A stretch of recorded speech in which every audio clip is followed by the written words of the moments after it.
یہ شیخ ثناب علی کفایت اللہ ثناب علی کے صاحب کے لیے کہ جی ان کا ایک ویڈیو ہے جس میں یہ بولتے ہیں کہ نصیر الدین البانی صاحب سجدے میں جو رفع دین کرتے ہیں ان کے نزدیک میں وہ حدیث صحیح ہے، اور یہ شیخ صاحب فرماتے ہیں کہ ابھی میرا ریسرچ چل رہا ہے اس پر، تو اس کے بارے میں شیخ صاحب کیا فرمائیں گے؟ کس نے کہا ریسرچ چل رہا ہے؟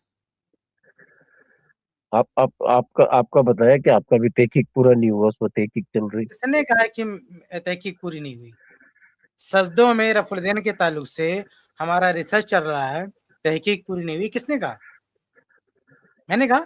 تو اس پہ ویڈیو جی جی جی کہاں جی کہا؟ مجھے تو یاد پڑتا ہے، کسی کو بھائی یاد ہے اس ہسٹری میں ایسا کبھی میں نے کچھ کہا؟ آپ نے کہا کہ ان کے نزدیک وہ صحیح ہے حدیث، اور ہم نے ابھی یہ ہم لوگ کو کہا ہے کہ تحقیق چل سجدوں رہی ہے۔ میں رفع الدین کرنا ثابت نہیں ہے۔ آپ کی نظر میں ثابت، آپ جا کے کریں۔ ہماری نظر میں سجدوں میں رفع الدین کے تعلق سے کوئی ایک بھی حدیث ثابت نہیں ہے۔ اللہ کے رسول صلی اللہ علیہ وسلم سے سجدے میں رفع الدین کرنا ثابت نہیں ہے، یہ ہم نے کہا۔ ہم نے یہ نہیں کہا کہ اس پر ہم تحقیق کر رہے ہیں یا جو ہے ابھی تحقیق چل رہی ہے، ہمیں نہیں پتا، ایسا کچھ نہیں کہا ہم نے۔ اور پھر آپ نے یہ کہا نا، پھر یہ تو ویڈیو ہے آپ کا کہ یہ نصیر اللہ البانی صاحب تو اہل الحدیث ہے، ان کے نزدیک یہ صحیح حدیث ہے۔ ان کے نزدیک ہے تو ہاں بھائی، اہل حدیث اس کی تقلید تھوڑی کرتے ہیں۔ اگر ان کے نزدیک صحیح ہے تو ان کا مسئلہ ہے، ہم کیا کریں؟ وہ بھی تو اہل حدیث ہے۔ تو اہل حدیث کا مطلب یہ ہوتا نا کہ تقلید نہیں کرتا کسی کی، وہ تو اللہ کے رسول صلی اللہ علیہ وسلم کی حدیثوں پہ عمل کرتا ہے۔ اہل حدیث کی تحقیق میں اختلاف ہو سکتا ہے، تو آپ اگر انہوں نے کسی پھر اہل اس حدیث کی حدیث بات کو کریں صحیح، تو آپ ہمارے تعلق ان کی بات آپ ہم پر نہیں جو ہے لا کے تھوپ سکتے کہ آپ بھی مانو، کیونکہ ہم تقلید نہیں کرتے نا۔ یہ تو آپ لوگوں سے کہا جا سکتا ہے کہ امام ابو حنیفہ جی رحمۃ جی اللہ نے کہا، آپ کیوں نہیں مانتے؟ ہم سے آپ ایسا نہیں بول سکتے، کیونکہ ہمارا یہ دعویٰ ہی نہیں نا۔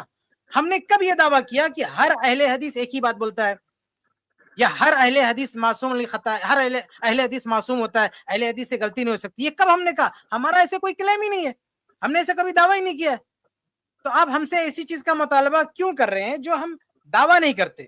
ہمارا دعویٰ یہ ہے کہ اہل حدیث پابند ہے قرآن و حدیث کا اور صحابہ کرام کا کے فہم کا، اس کے علاوہ اہل حدیث کسی کا پابند نہیں ہے۔ اہل حدیث ذاتی طور پر اگر اس کی اپنی استعداد ہے، اپنی غلطیاں ہیں، وہ اس کا اپنا پرسنل معاملہ ہے۔ آپ کسی دوسرے اہل حدیث کو کسی دوسرے اہل حدیث کے موقف کا پابند نہیں کر سکتے۔ یہ تو تقلیدی دنیا میں چلے گا، اہل حدیث کیا نہیں چلے گا یہ؟ تو آپ کے نزدیک وہ حدیث کیا ہے؟ اب میں نے کہہ دیا نا کہ حدیث ثابت نہیں ہے، سجدے ثابت میں نہیں ہے۔ پھر رفع یہ الدین زید کرنے زبی کا کوئی حدیث ثابت نہیں ہے۔ صحیح بخاری میں عبداللہ بن عمر رضی اللہ تعالیٰ عنہ صاحب کہتے ہیں کہ اللہ کے نبی سجدے میں رفع الدین نہیں کرتے تھے۔ ایک تو کرنے والی حدیث ثابت نہیں، اوپر سے صحیح بخاری میں ہے کہ آپ سجدوں میں نہیں کرتے تھے رفع الدین۔ اور یہ سنا پھر زید ضمیر صاحب اس کو صحیح بولتے ہیں، زید ضمیر صاحب۔ کون اور کسی نے صحیح پوچھا بولتا؟ کہ اگر اس کو تو آپ کیوں نہیں کرتے، تو بولے کبھی کبھی کر لیا کرو۔ نہیں، کون؟ کس کا نام لیا آپ نے ابھی؟ زید ضمیر کون؟ صاحب، ابو زید ضمیر صاحب؟ زید ضمیر، جی جی جی ابو زید ضمیر صاحب پونا والے، جی جی ابو زید ضمیر صاحب، وہ کہتے ہیں کہ سجدے میں رفع الدین کرنا ثابت ہے، ایسا کہتے ہیں وہ کہتے ہیں صحیح ہے، حدیث صحیح ہے۔ تو لوگوں نے پوچھا پھر آپ کیوں نہیں کرتے، جا کے بولے آپ کر ان لیا سے کرو کہیے نا کبھی کہ کبھی۔ عمل کرو، تو یہ بات جا کے آپ ان سے کہیے کہ آپ عمل کرو، ہم سے کیوں کہہ رہے ہیں؟ جی آپ لوگ اہل حدیث ہیں، وہ بھی اہل حدیث ہے، تو ہم پوچھے ایک بات کو۔ ارے کب ہم نے کہا کہ سارے اہل حدیث کا موقف ایک ہوگا، اہل حدیث ایک ہی مطلب سانچے میں ڈھل کے آئے ہوئے؟ یہ کبھی کسی اہل حدیث نے دعویٰ کیا؟ کیا کسی اہل حدیث نے دعویٰ کیا کہ سارے اہل حدیث جو بات کہتے ہیں سب کی ایک ہی بات ہوتی ہے، اختلاف نہیں ہوتا؟ کیا کسی اہل حدیث نے ایسا کبھی دعویٰ کیا ہے؟ جو موقف اہل حدیث کا نہیں ہے، آپ وہ موقف اہل حدیث کے سامنے کیوں رکھ رہے ہیں؟ اہل حدیث نے کسی بھی، چاہے ابو زید ضمیر صاحب ہوں چاہے ہم، کوئی بھی، کسی نے بھی یہ دعویٰ نہیں کیا ہے کہ آپ کسی دوسرے اہل حدیث کو لے کر چلو گے یا اس کے موقف کو لے کے چلو گے۔ آپ اگر کسی اہل حدیث سے بات کرنا چاہتے ہیں، اس سے کوئی چیز منوانا چاہتے ہیں، تو آپ کو قرآن لانا پڑے گا یا حدیث لانا پڑے گا، اور اس کے فہم کے لیے صحابہ کرام کا فہم لانا پڑے گا۔ باقی کسی کی بات یہاں نہیں چلنے والی ہے۔ بتائیے کہ ابو زید ضمیر صاحب، شیخ البانی وغیرہ، یہ سب کیا ائمہ اربعہ سے بڑے ہیں؟ چار اماموں سے بڑے ہیں لوگ؟ نہیں ہے نا۔ ہم بھی تو جب ہم ائمہ اربعہ کی بات اگر دلیل کے خلاف ہم کو لگتی ہے ہم چھوڑ دیتے ہیں، تو بھائی اہل حدیث کی کیا حیثیت ہے، عام اہل حدیث کی کیا حیثیت ہے بتائیے؟ یہ 4 امام تو جتنے صحیح بڑے بات بڑے ہے، امام ہیں، ان کی باتوں کو ہم چھوڑ دیتے ہیں اگر قرآن و حدیث کے خلاف جاتی ہے، تو بتائیے اہل حدیث کی بات کیوں نہیں چھوڑیں گے؟ اہل حدیث انسان ہے نا، غلطی کر پھر سکتا ہے نا۔ آپس، جی جی جی، نہیں پھر آپس میں اگر اختلاف ہوگا، اگر آپ لوگ مولانا ارے میں، بھائی مفتی میں، پھر ایک منٹ عوام ایک الناس منٹ، کو تھوڑا، ارے بھائی ہمارے بیچ جی میں جی، اختلاف ہونا کوئی تعجب کی بات نہیں ہے، تعجب کی بات تو حنفیوں کا اختلاف ہو جانا ہے، جو ایک امام کو پکڑ کے رکھے ہوئے ہیں، جو اختلاف سے بچنے کے لیے بتاتے ہیں کہ اگر تقلید نہیں کرو گے تو آپس میں اختلاف ہوگا، کوئی کچھ کہے گا کوئی کچھ کہے گا، تو بھائی ہمارے اہل حدیثوں کی یہاں اگر اختلاف ہوتا ہے یہ تعجب کی بات نہیں ہے، تعجب کی بات تو وہاں ہے نا مقلدین کیا، وہ کیوں اختلاف کرتے ہیں؟ مقلدین کیا اختلاف ہوتا، کوئی کچھ کہتا ہے کوئی کچھ کہتا ہے۔ فقہ حنفی میں دیکھیے اتنے سارے امام ابو حنیفہ رحمہ اللہ کے ماننے والے، کتنا اختلاف ہے۔ امام ابو یوسف رحمہ اللہ نے امام ابو حنیفہ رحمہ اللہ سے اختلاف کیا، امام محمد رحمہ اللہ نے امام ابو حنیفہ رحمہ اللہ سے اختلاف کیا، امام ظفر نے اختلاف کیا، بعد کے لوگوں نے بھی اختلاف کیا، بلکہ آج مفتی طارق مسعود صاحب کو دیکھ لو، وہ کتنے مسئلے میں جو ہے احناف سے اختلاف کرتے ہیں۔ عقیقے کے بارے میں امام ابو حنیفہ قائل نہیں، آج کہتے ہیں عقیقہ کر سکتے ہیں، نماز استسقاء کے قائل نہیں، کہتے ہیں نماز پڑھ سکتے ہیں۔ تو بھائی ان لوگوں کی یہاں ماتم تو ان کو کرنا چاہیے جو کہتے ہیں ہم نے تقلید کر لیا، ہمارے یہاں کوئی اختلاف نہیں ہے۔ اہل حدیث کے اختلاف ہو رہا ہے تو اس میں کوئی تعجب کی بات ہی نہیں ہے، کیونکہ اہل حدیث نے کوئی کسی شخصیت کو نہیں پکڑا ہے، اہل حدیث نے تو دلائل کی بنیاد پر کہا کہ جو دلائل کی بنیاد پر ہم ترجیح دیں گے، تو ان کے یہاں تو اختلاف ہوگا نا۔ اہل حدیث کے موقف کا تقاضا ہی ہے کہ اختلاف ہوگا۔ جب اہل حدیث کہہ رہا ہے کہ ہم تقلید نہیں کریں گے، اس کا مطلب یہ ہے کہ اللہ اس کے رسول کی بات آنے پر کسی کی بات چھوڑی جائے گی، تو جب بات چھوڑی جائے گی تو اسی کا نام تو اختلاف ہے۔ بھائی وہ آپ لوگوں نے، احناف نے یا چاروں ائمہ کے ماننے والے تقلید کرنے والوں نے اپنا ایک گروپ بنا کے رکھا ہے، وہ لوگ اختلاف سے نہیں بچ پائے، تو ہمارے بارے میں آپ کیسے آگے کہتے ہو کہ اختلاف کی بات؟ آپ کو تعجب تو وہاں جا کے کرنا چاہیے کہ بھئی آپ لوگوں میں کیسے اختلاف ہو گیا، ہمارے یہاں تو ہوگا ہی اختلاف، جب ہم تقلید نہیں کرتے تو اختلاف ہوگا ہی۔ ہم نے کب دعویٰ کیا کہ اختلاف نہیں؟ ہم نے تو کہا ہے کہ قرآن و حدیث کی بات آئے گی تو ہم کسی کی نہیں مانیں گے، چھوڑ دیں گے، تو اختلاف تو ہوگا ہی نہیں۔ اس موقف کا تقاضا ہی ہے کہ اختلاف ہوگا۔ بھئی صحابہ رضی اللہ تعالیٰ عنہم تقلید نہیں کرتے تھے؟ عہد صحابہ میں اللہ کے نبی صلی اللہ علیہ وسلم جب تک تھے، جب تک اللہ کے نبی کی اتباع ہوتی تھی، اللہ کے وسلم کے بعد صحابہ کرام اتباع بھی کرتے تھے اور اجتہاد بھی کرتے تھے، اختلاف ہوتا تھا کہ نہیں ہوتا تھا؟ تو صحابہ ہمارے منہج پر تھے، اہل حدیث کے منہج پر تھے، تو صحابہ میں بھی تو اختلاف ہوا، کسی کی کوئی رائے ہے، کسی کی کوئی رائے ہے، کسی کی کوئی رائے ہے۔ تو جب صحابہ نہیں بچ پائے اختلاف سے تو ہم کیسے بچ پائیں گے؟ اہل حدیث نے کہاں دعویٰ کیا؟ کون سی تقریر میں کسی اہل حدیث نے کہا کہ ہمارے بیچ میں اختلاف نہیں ہوگا؟ کون سی کتاب میں اہل حدیث نے بات لکھا کہ ہمارے بیچ میں اختلاف نہیں ہوگا؟ جب صحابہ کے بیچ میں اختلاف ہوا تو ہم کیسے اختلاف سے بچ پائیں گے؟ تعجب تو آپ کو کرنا چاہیے، ماتم تو مقلدین کو کرنا چاہیے کہ بھائی ہم نے تو ایک بندوبست کیا تھا، ہم نے تو 4 دیواری بنائی تھی تاکہ ہمارا اختلاف نہ ہو، پھر بھی اختلاف ہو رہا ہے، رونا تو ان کو چاہیے، ہمیں کیا مسئلہ ہے بھائی؟ جی تو اب آپ جو عوام ہے وہ مسئلہ کس سے پوچھنے جائے گی پھر؟ حدیث، یہ کوئی بھی عام عوام جس کا پہنچ قرآن حدیث تک نہیں، وہ تو علماء کے پاس ہی جائے گا نا۔ بالکل علماء کے پاس جائیں گے، ہم نے کب کہا علماء کے پاس نہیں جائیں گے، لیکن علماء کی تقلید نہیں کریں گے، علماء کے پاس جائیں گے، اور اگر اطمینان نہیں ہوا تو دوسرے عالم کے پاس جا کے ویریفائی کریں گے۔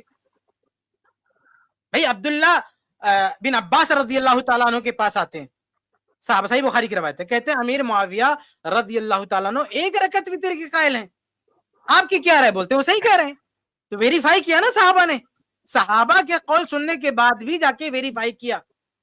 عبداللہ بن زبیر رضی اللہ تعالیٰ عنہ عید کے دن کہتے ہیں جمعہ نہیں پڑھو گے تو چل جائے گا، جا کے صحابہ دوسرے صحابہ سے بات کرتے ہیں۔ ابو ہریرہ رضی اللہ تعالیٰ عنہ کچھ کہتے ہیں، اما عائشہ رضی اللہ تعالیٰ عنہ کے پاس جا کے لوگ ویریفائی کرتے ہیں۔ یہی تو اہل حدیث کا منہج ہے، تقلید ہے، سوال تو کرنا ہے، علماء سے سوال کرنا ہے، لیکن علماء سے سوال کرنے کے ساتھ ساتھ جا کے ویریفائی کرنا ہے۔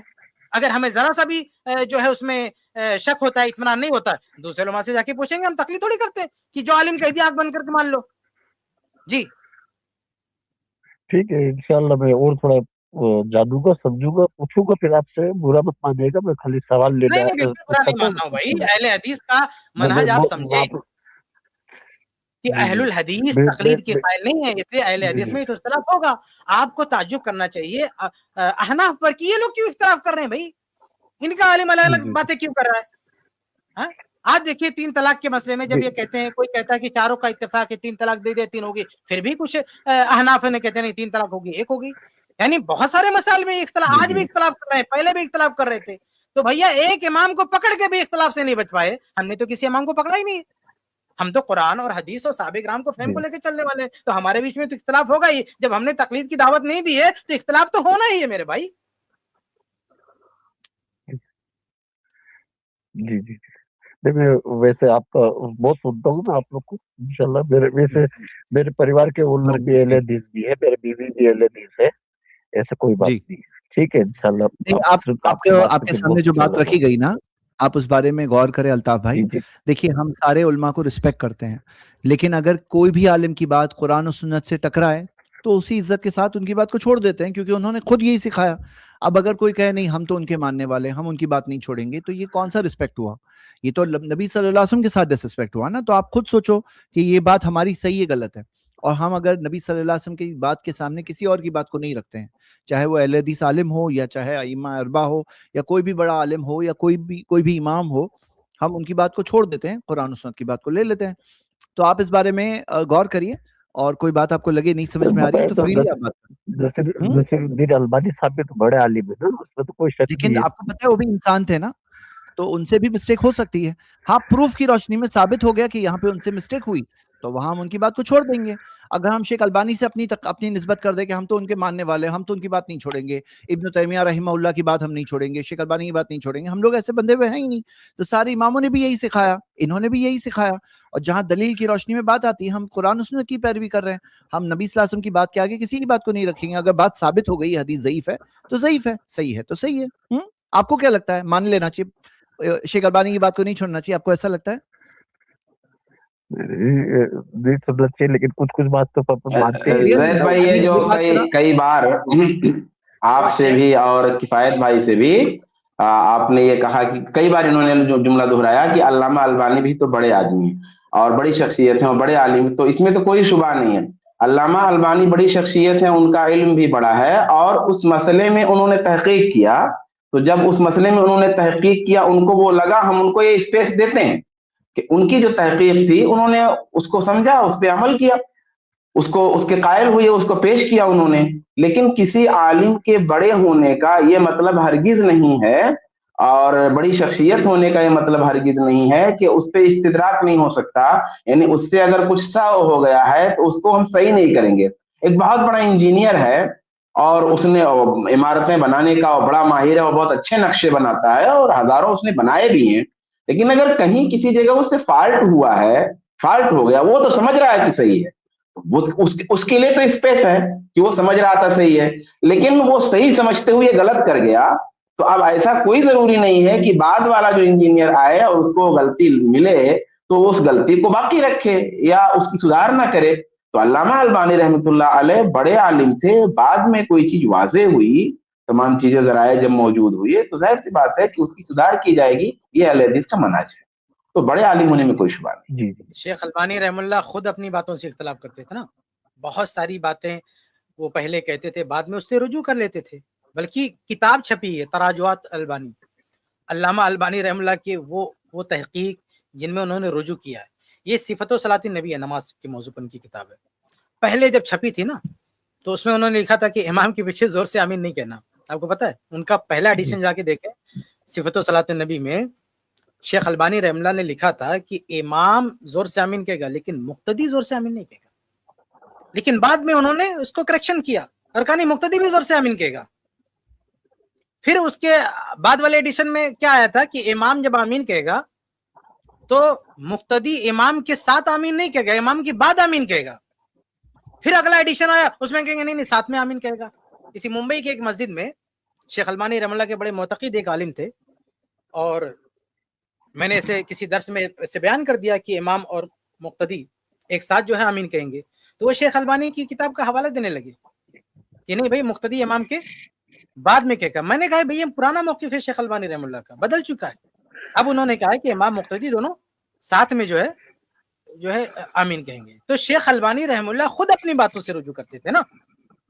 بلکہ آپ ان کی سلسلہ دیکھیے, ایک چھوٹا طالب علم رہنمائی کرتا ہے ایک جگہ, ایک سند